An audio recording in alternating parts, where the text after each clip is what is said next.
boma ya mtu haina fence na wanakuambia do not trespass. Na haina fence. Haina fence. Ukichelewa usijaribu kuvuka hapo kwa fence kwa kiwanja direct. Iko na gate. Iko na gate Lakini haina haina fence. Lazima upite kwa gate. Lakini ni L hivi kama ile yenye nachorwa kwa kitabu ya English.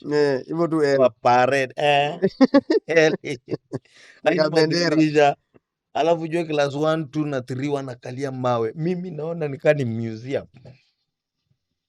Naona hii ni museum bwana. Ini desk inaanza kukaliwa class 4. Class 1 una graduate ukalia desk sasa. Yeah. Tena napangwa na wako comfortable. Na wana explainiwa mpaka na kiteso tena. So mi kufika kwanza nili appreciatiwa mpaka shule ikaanza kunibamba kidogo. Chakula tu ndo inaniudhi lakini shule ilianza kunibamba. Juu waliniuliza, mi nakumbuka venye wametunecha in union.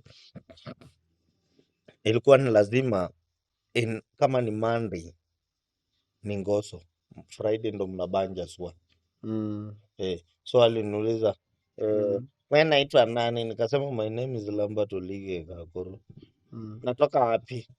Walikuwa na hiyo accent ya Kiteso, natoka wapi? Walimu. Nikasema I come from Union Primary School.